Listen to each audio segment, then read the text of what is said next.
blessure sur ces organes. Donc il reste une pièce d'extraction, vous voyez les ovaries, l'utérus au milieu. Si on va faire la phalloplastie au même temps, parce que la question que je pense que vous allez me poser, c'est vous faites la phalloplastie au même temps? La réponse est oui, on fait la phalloplastie au même temps, en 2 jours consécutifs. Premier jour, hystérectomie, ovarectomie, préparation de la partie extérieure, scrotoplastie, reconstruction de l'urètre vulvaire et préparation des vaisseaux sanguins qu'on va utiliser pour faire l'union avec les vaisseaux sanguins de l'avant-bras. Premier jour, fini 7 heures de l'après-midi. Ce patient-là va à la chambre avec de l'analgésie. Le jour d'après, on commence la phalloplastie directement à l'avant-bras. Okay, donc c'est la raison pour laquelle on peut le faire en même temps. Mais si on va faire la phalloplastie en même temps, on va enlever la moitié du vagin, parfois laparoscopique. Et quand on fait l'approche externe génitale, on va faire l'ablation du reste du vagin et la suture de vagin pour le fermer. Ok, donc pour une phalloplastie, quand on a enlevé l'utérus et les ovaries, 2 possibilités. La méthodoplastie, qui est une chirurgie très conservatrice, ou la phalloplastie. La différence entre les deux, c'est que tandis que quand on fait une méthodoplastie, on va utiliser le clitoris pour faire le pénis. Quand on fait une phalloplastie, on va utiliser une greffe de l'avant-bras pour reconstruire complètement l'urètre masculine au niveau du pénis et pour faire le pénis. Là, c'est les 2 grandes différences. Pour la phalloplastie, une longitude, une largeur et une longueur correcte, plus ou moins standard que si on compare chez un homme cis. Par contre, c'est une chirurgie qui est bien plus compliquée, qui a parfois plus de complications post-opératoires. Et tandis que dans la méthodoplastie, on va obtenir un phallus qui est vraiment très petit, 4 cm, 5 cm, pas plus que ça. On a besoin d'avoir une hypertrophie importante du clitoris. On a besoin d'avoir un patient qui soit mince. S'il a un surpoids, ça ne va pas être possible. Et par contre, c'est une chirurgie qui est plus conservatrice, qui a moins de complications, qui est bien plus courte et qui a une récupération bien plus courte aussi. Ok. Premier jour, 2 jours consécutifs pour la phalloplastie. Premier jour, hystérectomie, double annexectomie, vaginectomie, scrotoplastie que vous pouvez voir ici. Les jambes seraient là, la tête serait là. On laisse préparer l'urètre vulvaire qui a été complètement reconstruit. Vous pouvez voir ici le cathéter vésical qui sort à l'endroit où on va faire, la suture de la greffe de l'avant-bras pour faire le pénis. On laisse repérer les vaisseaux sanguins et les nerfs pour faire l'anastomose le jour d'après avec le pénis et on renvoie le patient dans sa chambre avec de l'analgésie pour passer la nuit avec un matelas gonflable et dégonflable pour prévenir les escarres et pour se retrouver avec lui le lendemain matin pour compléter la chirurgie. Le jour d'après, on commence avec l'avant-bras.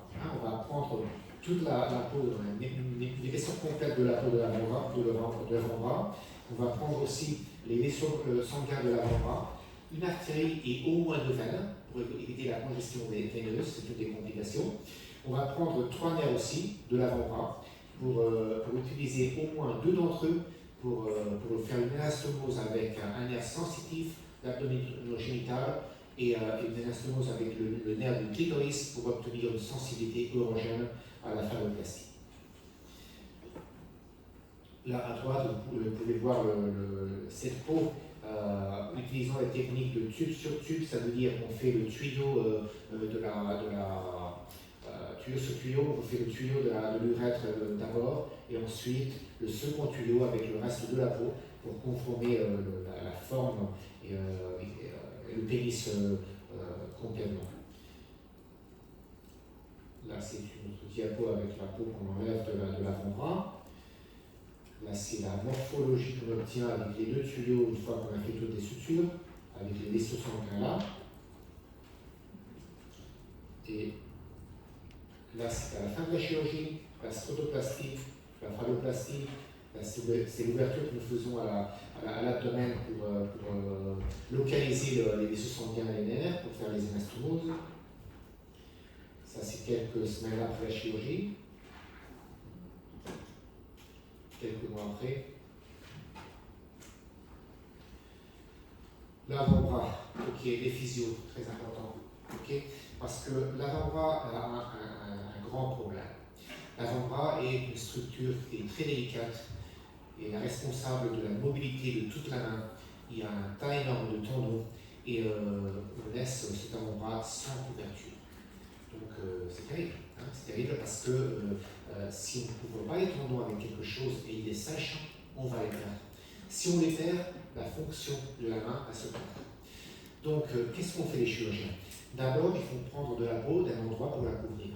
On va utiliser la cuisse. On va prendre ce que nous appelons une épaisseur partielle, hein, de greffe. Ça veut dire que si on a peut-être un demi-centimètre ou 1 centimètre de peau, la moitié superficielle va être prélevée pour couvrir l'avant-bras et le reste va être conservé pour couvrir la cuisse. Ok, la cuisse n'est pas si importante que ça, parce que la cuisse, on va trouver que du muscle. Donc, si on perdait complètement la peau, ok, on aurait une cicatrisation lente, mais on a une couverture quand même. Du coup, pourquoi vous prenez pas directement la greffe à partir de la cuisse? Pourquoi vous la prenez à partir de l'avant-bras? On prend la greffe de l'avant-bras pour faire le pénis. Oui, pour faire le pénis, mais pourquoi vous ne prenez pas la greffe directement de la cuisse pour faire le pénis? Ah ok, c'est une autre technique, hein. C'est une autre possibilité. Oui, il y a plusieurs techniques. J'ai choisi la plus fréquente et celle qui nous donne les meilleurs résultats. Hein, parce que la greffe de la cuisse, la peau de la cuisse elle est bien plus grosse.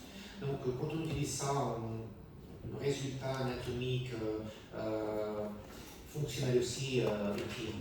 L'avantage de la peau de l'avant-bras, c'est qu'elle est très mince et il n'y a pas de poids associé à cette place-là. Donc pour le reste, l'absence de poids est très importante.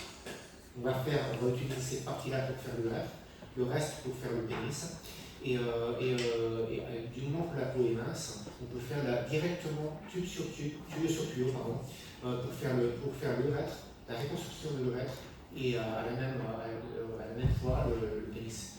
C'est ça l'avantage. Sinon sur la cuisse, on doit faire 2 greffons différents, d'une cuisse de l'autre, 2 sutures vasculaires différentes, chirurgie bien plus prolongée, ou bien faire 2 chirurgies. Faire d'abord le pénis et 1 an après, essayer de reconstruire l'urètre. Ok, c'est pour ça. Oui, bonne question. Ok, dans ce cas-là, quand on fait une greffe de l'avant-bras, on prend cette épaisseur partielle de greffe de la cuisse, on la met en avant-bras et normalement ça va prendre. Okay, c'est une greffe, une greffe non vascularisée, une greffe libre. Donc c'est pour ça que ces patients-là, oui, il faut les laisser dans le lit pendant 6-7 jours. Hein, parce que s'ils commencent à bouger, il peut y avoir une doublure, quelque chose qui puisse provoquer une thrombose vasculaire. La greffe du pénis pourrait se perdre et la greffe de l'avant-bras pourrait se perdre aussi. Ce sont des complications très importantes. La vie les séparer, ok?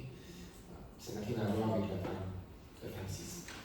Ok, l'un des problèmes, la visibilité des cicatrices. La majeure partie de mes patients font des tatous après, hein, sur cette partie-là, à l'avant-bras. Okay, les résultats juste à la fin de la chirurgie.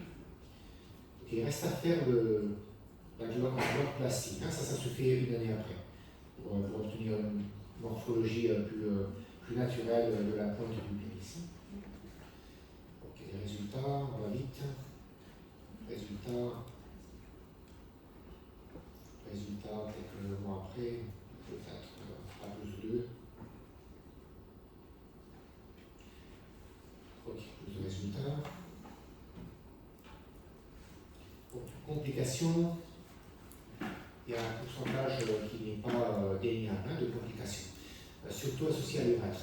Les sténoses urétrales entre l'urètre du pénis et l'urètre du vulve sont fréquentes parce qu'il y a une suture circonférentielle. Et les plus pénibles des complications vasculaires, hein, la thrombose vasculaire. Là, il faut se méfier. La thrombose vasculaire, quand elle apparaît, normalement, c'est entre les 12 heures de la chirurgie Et les 2-3 jours après, donc ces patients doivent être à l'hôpital. Mais le problème, c'est qu'il faut la diagnostiquer vraiment vite, hein, parce que sinon, 6 ans après, elle est perdue. Donc, s'il y avait une thrombose vasculaire complète, artérielle, il faudrait retourner au salle d'opération et enlever le thrombus pour rétablir la continuité du flux sanguin et essayer de conserver cette partie. Ok. Vite. Méthodoplastie, très vite, sinon on va me gronder. 5 minutes peut-être? Oui, on peut manger sur la peau. Ok. 5 minutes? Oui, 2 minutes. 10 minutes, c'est bon? Ok, méthodoplastie. Différence, on n'a pas de greffe, on n'a pas de cicatrice sur l'avant-bras, on n'a pas de cicatrice sur la cuisse. Par contre, uniquement chez les personnes qui ont eu une hypertrophie du clitoris, sinon on ne va pas avoir de base pour faire le pénis, et chez les personnes qui sont minces, c'est très important. Pensez à un homme cis avec de l'obésité. Qu'est-ce qui se passe là? Ok, la peau commence à se déplacer en avant et le pénis s'enterre. C'est normal, les plaintes des patients, des hommes cis avec un surpoids ou une obésité, disent ok, j'ai pas de pénis, mon pénis est vraiment très court. C'est parce que la peau a commencé à se déplacer en avant de la masse musculaire et donc le pénis elle reste enterré. Si avec une hypertrophie de 5 cm, c'est le moindre, nous avons 4 cm de presse, nous n'avons pas de pénis. Donc, patient mince, patient avec une hypertrophie au moins de 4 cm. Sinon, on ne peut pas faire une méthodoplastie. On peut toujours la faire, hein, mais le résultat sera catastrophique. Donc là, on va utiliser le clitoris pour faire. Il faut faire aussi l'hystérectomie, bien sûr. Il faut faire, comme à la phalloplastie, mettre en place un cathéter vésical suprapubique pour laisser sans urine l'urètre reconstruite. Il faut fermer le vagin. Là, vous voyez, on a détaché le clitoris. Dans ce cas-là, on peut mesurer 6 cm. Normalement, on n'a pas plus de 4-5 cm. S'il n'y a pas de 4 cm, ce n'est pas un patient candidat à une méthodoplastie. Ok, donc au moins 4 cm. Dans ce cas-là, 6 cm, c'est une bonne hypertrophie. Une fois qu'on a tout détaché. On va prendre la muqueuse de la bouche, comme on parlait avant, pour faire une partie de l'urètre du pénis. On a reconstruit ici l'urètre vulvaire, et là, on reconstruit l'urètre du pénis avec en partie la muqueuse de la bouche, et avec en partie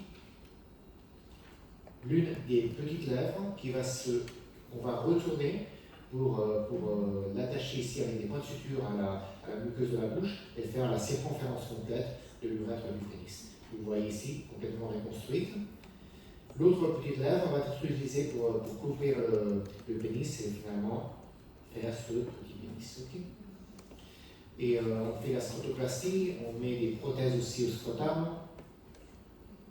pour obtenir un petit pénis avec des petits testicules et arriver à ce résultat. Okay. Toujours un petit pénis. Hein. On ne va pas avoir un pénis énorme. Hein. C'est 4-5 cm de pénis qui vont nous permettre de faire pipi debout. C'était une des choses que nous demandent beaucoup de patients et d'avoir une apparence masculine. Mais pas plus que ça, et surtout chez un patient qui doit être mince avec au moins 4 cm d'hypertrophie. Ok, et diapo juste à la fin de la chirurgie. Soins post-opératoires, pareil qu'à la phalloplastie. Le tuteur de l'urètre doit se maintenir pendant 2 ou 3 semaines. On va l'enlever dernièrement, on l'enlève 3 semaines après la chirurgie. On ferme le cathéter suprapubique et on essaie de faire ce que nous appelons un test de miction. Ça veut dire de voir comment ça se passe la première fois que ce patient essaye de faire pipi par lui-même. Si ça se passe bien, on va enlever le tuteur, on va enlever le cathéter vésical suprapubique 1 semaine après. Et finalement, très rapide, les prothèses pour les phalloplasties, parce que vous pouvez penser que là, ça ne va pas permettre une érection.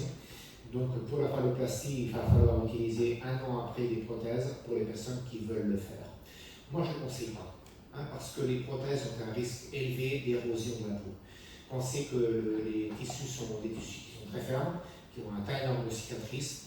Donc pour les prothèses, spécialement pour ces prothèses gonflables avec 3 caméras, il faut mettre une caméra, une chambre qui va être mise dans le pénis, une seconde chambre qui va être mise dans le scrotum. Celle-là, il n'y a pas de problème parce qu'elle va être mise dans l'abdomen. Mais celle-là, qui conforme la pompe, la valve de la pompe et la prothèse elle-même pour l'érection, elles vont être mises dans des tissus qui ont des cicatrices, qui n'ont pas une grande couverture, donc le risque d'érosion est important. Le bénéfice de ces deux prothèses, l'avantage principal de ces deux prothèses, c'est que ce sont des prothèses spécifiquement conçues pour le long trans. Avant, on utilisait uniquement des prothèses de l'homme 6. Maintenant, on utilise ces prothèses françaises spécifiquement conçues pour l'homme trans. L'avantage principal, c'est une seule chambre pour le pénis au lieu de 2 et un point d'ancrage au pubis que vous pouvez voir ici. 2 types différents de prothèses, les prothèses gonflables, les prothèses malléables. Ces prothèses-là n'ont pas cette chambre-là, donc il y a moins de risques, mais par contre, elles sont plus rigides. On doit faire la forme qu'on veut quand on va avoir des rapports sexuels. Ok, voilà, c'est le kit qu'on nous fournit. Là, c'est l'approche qui doit être complètement éloignée du pellicule vasculaire. Ok, la prothèse en place. Érection à la fin de la chirurgie. Et on va laisser cette érection, là, parfois c'est gênant, parce que les patients doivent sortir de l'hôpital en érection. Mais oui, on ne peut pas faire autre chose, parce que sinon, si on ne fait pas ça, ce qu'ils font les tissus, c'est qu'on a fait une chambre au milieu des tissus. Les tissus vont commencer à faire une cicatrisation et la chambre après ça, ils ne vont pas pouvoir se remplir correctement de sérum pour pouvoir faire l'érection. Donc l'érection pendant quelques semaines.